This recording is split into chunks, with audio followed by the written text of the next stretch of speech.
Today we are going to focus on Mombasa County budget.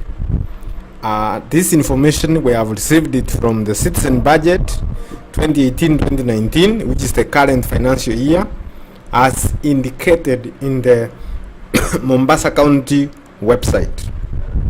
The total budget for this year is 13.5 billion shillings and 2.9 billion, or 21.5% of the total Mombasa county budget will be spent on the health sector. Now, let us look at how will this money be used on various components such as development, recurrent, personnel, and operations. 240.2 million will be spent on development. This is the money used, for example, to construct hospitals or infrastructure in hospitals, purchase equipment for use in those hospitals, among others. 2.6 billion will be spent on recurrent expenditure, which is, for example, on personnel, that is payment of salaries and wages, operations and maintenance. For personnel, 2.1 billion will be spent this year, 2018-2019. And the balance, which is 509 million or 510 million approximately, will be spent on operations and maintenance. This is the money which is spent on fueling county vehicles, purchasing newspapers, for example, purchasing tea for the office workers at the county, among others. Under healthcare services or health services, health sector, there are four main programs. That is general administration, planning and support, which has been allocated 2.4 billion. The second program is preventive and promotive healthcare services, which has been allocated 278.8 million shillings. But the third program is curative or clinical health services, which had been allocated 278 million shillings. And finally, there is a program called special programs, which had been allocated 24.4 million shillings. A number of capital projects have been reported.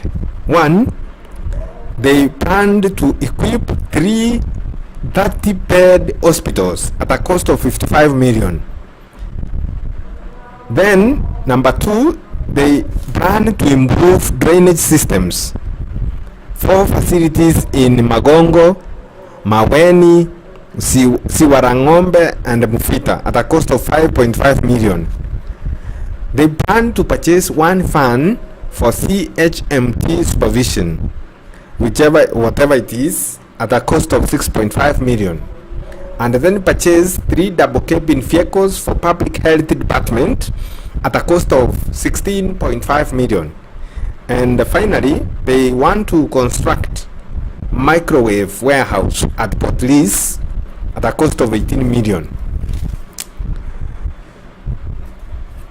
They also are planning to construct postnatal ward at Bokole at a cost of 1 million shillings, construct perimeter wall at Mufita and Mutongwe at a cost of 3.3 million, and minor renovations at Bambuli and Utange maternities at a cost of 1 million shillings. For water supplies and sewerage, they will spend 825,000 shillings. County grants are bagged at 79.2 million shillings, making it a total of 240 million shillings as indicated above, the money for development. They have reported that there is a chronic drug disease in Mombasa County, and the county has worked closely with various donors to get various projects constructed. For example, Best Titanium Limited funded the construction of maternity ward at Likoni Hospital at a cost of 17.8 million. At Chuda Hospital, the Danish Red Cross spent 15 million in constructing a maternity ward. The Swiss MSF spent 75 million in rehabilitation of Mulima Health Center. Those are some of the projects which are ongoing or which have been completed in Mombasa County under the health sector. Up to this point, now you know how public money is being used in Mombasa County. Thank you for taking your time to tune in Kerosi TV, and see you next time on the internet.